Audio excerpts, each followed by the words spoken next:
श्री राम। आप सभी के हृदयस्थ ईश्वर को वंदन करते हुए गोस्वामी तुलसीदास रचित श्री रामचरितमानस इस ग्रंथ का जो प्रथम सोपान अर्थात बालकांड का जो हम चिंतन कर रहे हैं, सज्जनों, यह हमारा कथा निरूपण क्रमांक 105। हमने पिछले कथा विभाग में मैना जी और माता पार्वती का यह संवाद सुना। जब हिमालय ने मैना जी को, अपने धर्मपत्नी को कहा कि आप जाके स्वयं पार्वती को महादेव के प्राप्ति के हेतु तप करने के लिए कहिए, तब मैना जी ने अपने पति का यह बोध मान तो लिया, लेकिन जब वह पार्वती के पास पहुंची तो उनकी वाणी कुंठित हो गई, उनका कंठ गदगद हो गया, सजल नेत्र हुए और वह अपने कन्या को गोद में लिए उसे बाहों में भरकर आलिंगन देने लगी।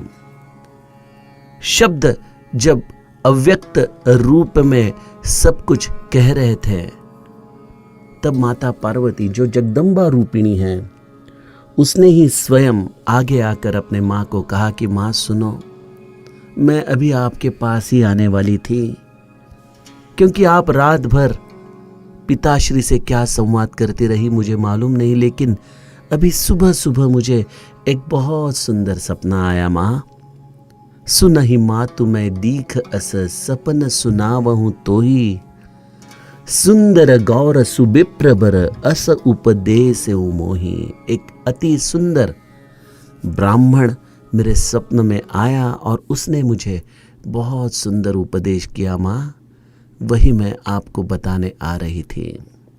क्या उपदेश है, आइए गोस्वामी जी के शब्दों में सुने। करहि जाई तपुसैल कुमारी, नारद कहा सो सत्य विचारी।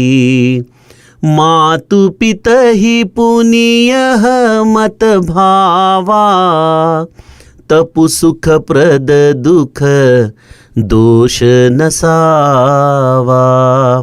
तप बल रचई प्रपंचु विधाता, तप बल विष्णु सकल जगत्राता। तप बल शंभु करहि संघारा, तप बल से शुधरई महिभारा। तप आधार सब सृष्टि भवानी, करहि जाई तपु अस जिय जानी। सुनत बचन बिस्मित महतारी, सपन सुनायऊं गिरिहि हंकारी। मातु पितहि बहु विधि समुझाई, चली उमा तपहित हर्षाई। प्रिय परिवार पितारु माता, भये बिकल मुख आवन बाता। वेद सिरा मुनि आई तब, सब ही कहाँ समुझाई। पार्वती महिमा सुनत रहे प्रबोध ही पाई। सियावर रामचंद्र प्रिय हो।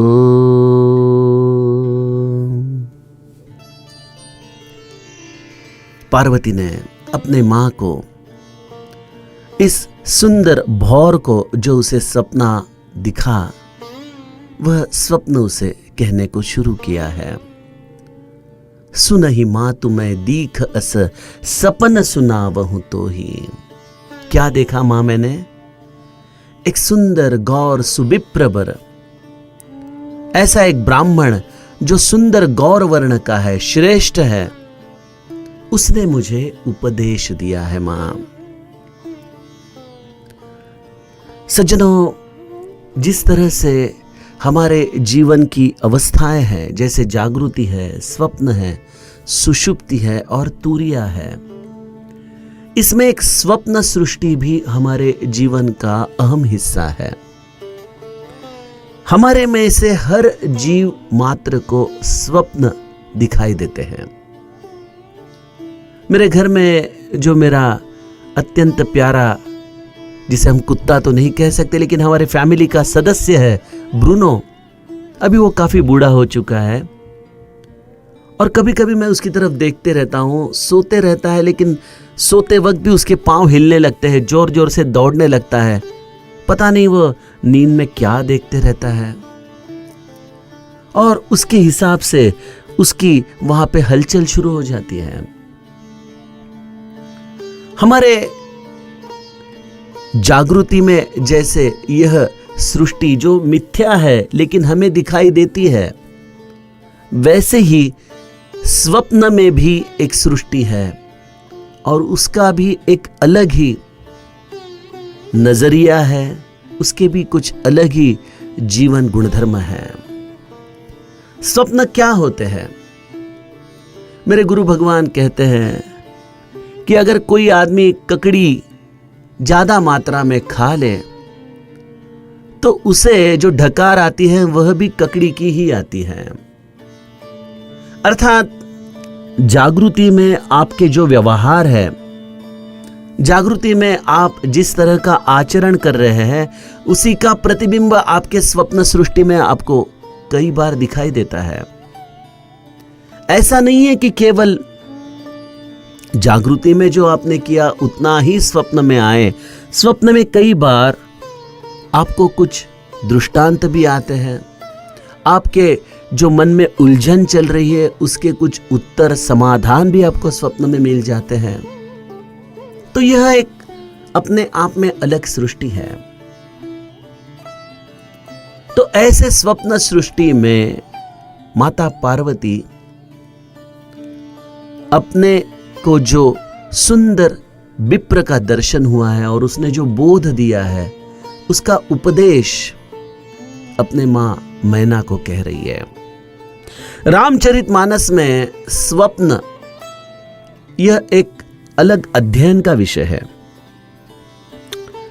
मेरी स्मृति में जो स्वप्न प्रसंग इस कथा के द्वारा आते हैं, एक तो यह प्रसंग है जो माता पार्वती अपने मां को बता रही है।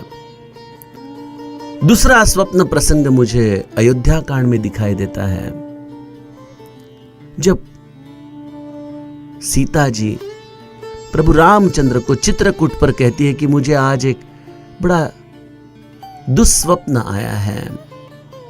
जिस दिन समस्त अयोध्यावासी चित्रकूट पहुंचने वाले हैं, उसी दिन माता सीता जी को अपनी समस्त सास मां एक विधवा के रूप में दर्शन देती है।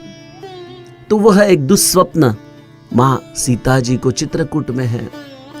और एक स्वप्न की स्मृति आती है त्रिजटा की, जिसे लंका में एक स्वप्न हुआ कि उस लंकाधिपति रावण की एक बानर ने बहुत ही बुरी हालत कर दी है। उसने उसकी लंका जला दी और यह रावण युद्ध हार गया और एक गधे पर नग्न रूप में सवार होकर मुंडन किया हुआ उसके सिर वह दक्षिण दिशा अर्थात मृत्यु की ओर जाते वक्त त्रिजटा ने देखा है। ऐसे भी कुछ और सुंदर सुंदर स्वप्न प्रसंग है। आप जरूर, आपको जो रामचरितमानस में स्मृतियां स्वप्न की दिखाई देती है, उसके प्रति अपना चिंतन मुझे बताएं। कहने का मतलब यह है कि आप जिस चीज की धारणा निरंतर करते हो, उसी चीज का प्रभाव आपके स्वप्न पर आता है। तो माता पार्वती की जागृत अवस्था क्या है? वह किस हेतु के लिए जन्म लेती है? उसे तो उस वृष केतु के पास जाना है, उस चंद्रमौली का ध्यान उसे निरंतर है। और ऐसे महादेव की धारणा जिसने अपने हृदय में बहुत सदृढ़ता से धारण की हो, उसका स्वप्न भी महादेव के सिवा और क्या हो सकता है। तो यह जो गौर वर्ण का श्रेष्ठ ब्राह्मण है वह कौन हो सकता है? कर्पूर गौरम करुणावतारम संसारहारम भुजगेंद्रहारम सदा वसंतम हृदयारविंदे भवम भवानी सहितम नमामि।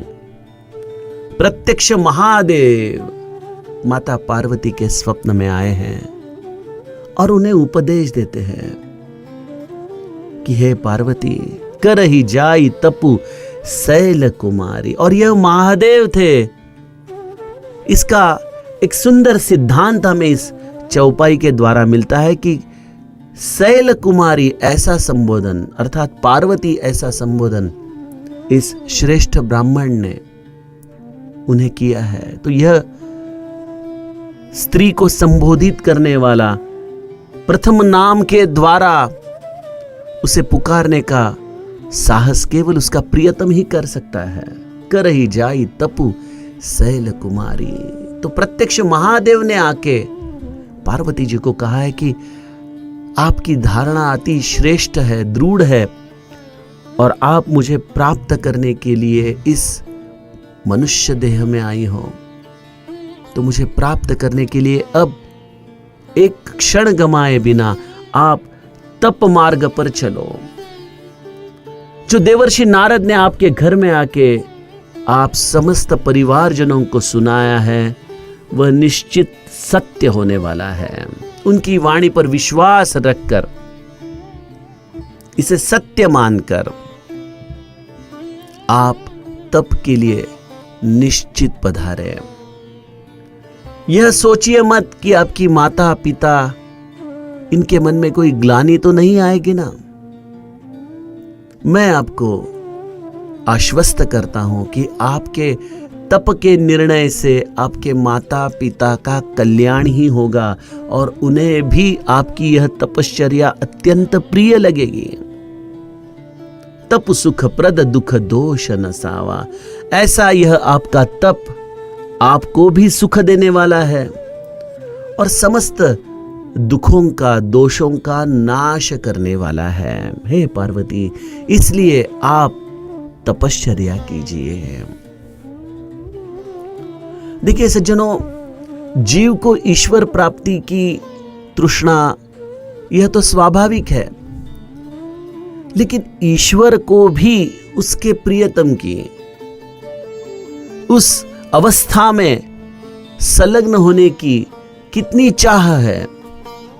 मुझे ऐसा लगता है कि जिस आराध्य पर हमारा भरोसा है वही हमें आकर उसके पास पहुंचने का मार्ग दिखाता है। जैसे विभीषण को लंका से राम के पास पहुंचने का कोई तरीका नहीं था उसके पास, तो ऐसे अपने परम भक्त के लिए प्रभु रामचंद्र जी ने हनुमान जी को लंका में भेज दिया।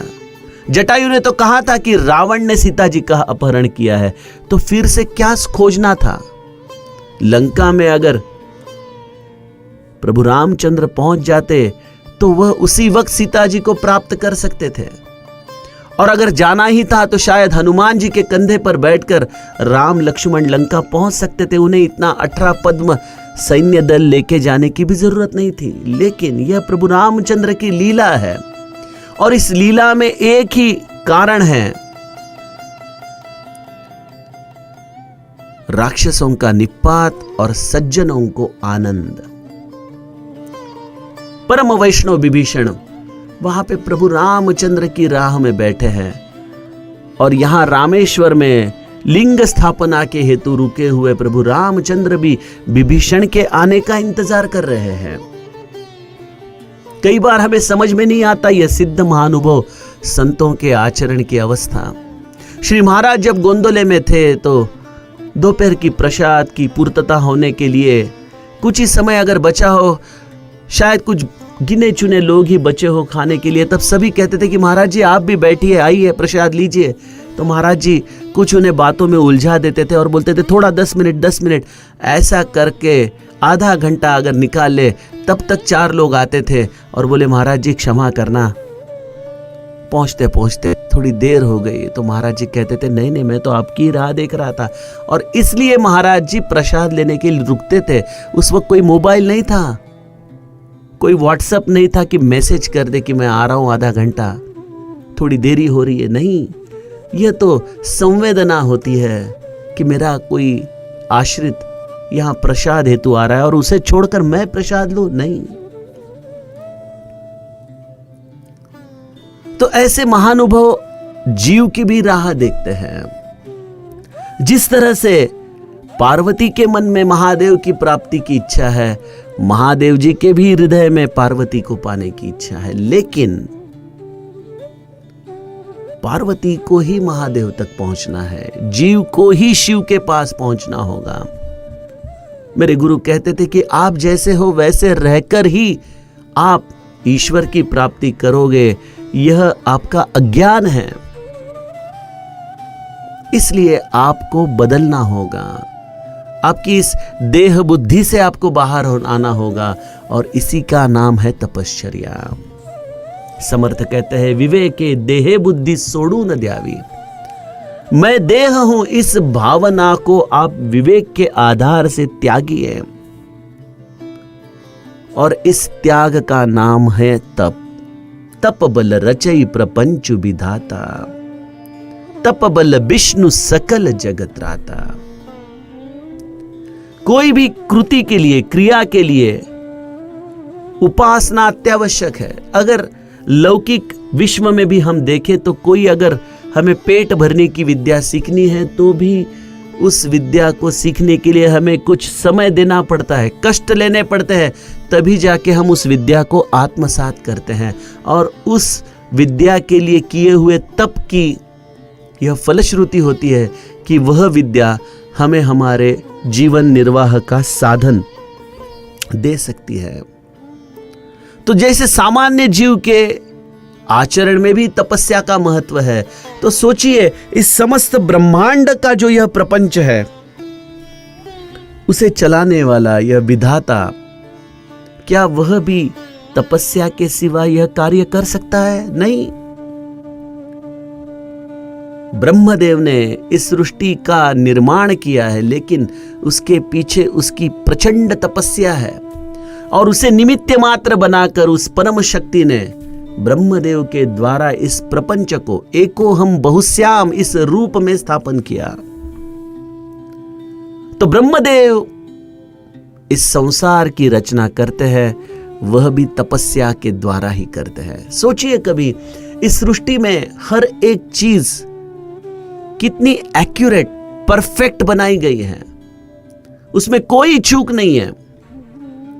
हम इंजीनियरिंग कंपनी में देखते हैं कि ड्राइंग बनाते हैं, तो ड्राइंग बनाने के बाद उस ड्राइंग में कई अल्टरेशंस आते हैं, रिविजन्स आती हैं। नहीं, इसे थोड़ा और ऐसा कीजिए, फिर इसे थोड़ा और ऐसा कीजिए, उसे और बेहतर बनाने के लिए उसमें कई चेंजेस किए जाते हैं, सुधार किए जाते हैं। लेकिन ईश्वर ने मनुष्य को बनाया। कभी ऐसा आपने सुना है कि आकाशवाणी हो गई कि कल से 2 हाथों के बजाय 4 हाथ वाले मनुष्य जन्म लेंगे, या उंगलियां 5 के बजाय 10 हो जाएगी, या नेत्र 2 के बजाय 4 हो जाएंगे? नहीं। जो ईश्वर ने मनुष्य को बनाया है वो बड़ा तपस्या से बनाया है, बहुत सोच कर बनाया है। कभी आपने सोचा है कि कान जो हमारे है, जो हमारी ये श्रुति है, इसे इस तरह बनाने की क्या जरूरत थी? कान में तो 2 छिद्र है, तो केवल इस चेहरे पर 2 केवल छिद्र होते तो भी हम सुन सकते थे। ऐसा इसे आकार देने की क्या जरूरत थी? एक संत ने इसका बहुत अच्छा विश्लेषण किया, क्योंकि ईश्वर जानता था कि बड़े होने के बाद इसे ऐनक लगेगी और आंखों पर चश्मा लगाने के लिए उसे कान का यह आकार ही सहायभूत होगा, अन्यथा वह चश्मा नहीं पहन सकेगा। और इसलिए भगवान ने कान की रचना इतनी सुंदर हमारे लिए करके दी है। ये तपस्या है सज्जनों।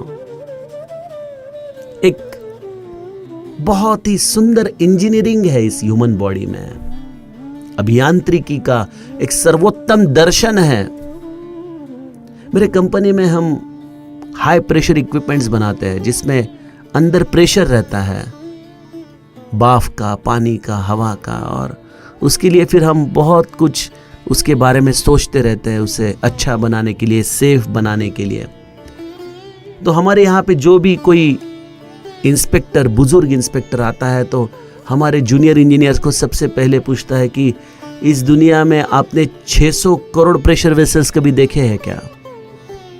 तो हमारे इंजीनियर ना बोलते तो बोलते वो 600 प्रेशर वेसल्स है ह्यूमन बॉडीज, क्योंकि हमारे बॉडी में एक प्रेशर के साथ इस खून को रखा गया है। अगर यह प्रेशर कम हो जाए तो जीवित की रक्षा नहीं हो सकती, और ऐसा प्रेशर होने के बावजूद भी खून बाहर नहीं आता। कितनी सुंदर रचना है ये तपस्या नहीं है तो क्या है, ये अभियांत्रिकी नहीं है तो क्या है। तप बल रचई प्रपंच विधाता। कौन सी अन्न की निर्माण किया जाए, कौन से जीव को किस अन्न की जरूरत है, ये कितना सोचकर, कितनी तपस्या से, जैसे एक कलाकार अपनी कला में छोटी छोटी चीजों पर भी ध्यान देता है, वैसा इस विधाता इस विश्व की रचना में अपना समस्त ज्ञान, अपना समस्त तपस्या का तेज निछावर करता है। तप बल रचई प्रपंच विधाता।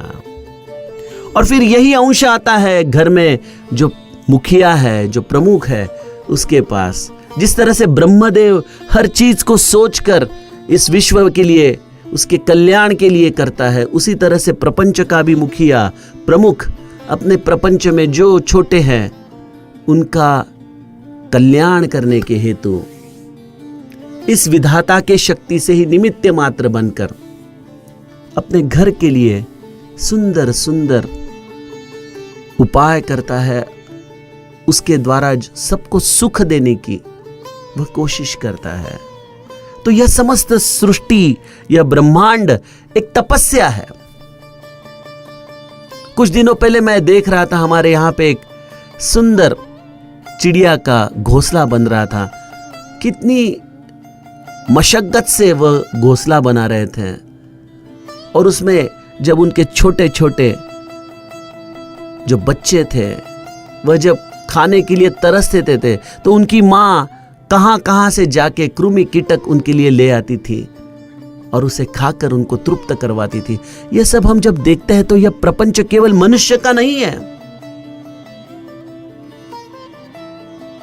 तो सज्जनों, इस सृष्टि में हम एक छोटा अंश, जो इस पूरे इंजीनियरिंग का एक हिस्सा है, छोटा सा हिस्सा, तो हमें फिक्र करने की जरूरत नहीं है, क्योंकि जीवन जीने के लिए जितने कीमान संसाधन चाहिए, कमाल संसाधन नहीं, कीमान, जिसके द्वारा जीवन गुजारा जाए, उतने समस्त संसाधन लेकर ही हमें ईश्वर ने इस सृष्टि में भेजा है। विश्वास रखिए। और उस जीव को जिसने इस विश्व में जन्म दिया है, उसका संभाल करना, उसे निभाना, यही तो विष्णु तत्व है। और ऐसा विष्णु तत्व तप के आधार पर ही समस्त जग का रक्षण करता है। कभी आपने सोचा है कि सूरज में इतनी ही गर्मी क्यों है?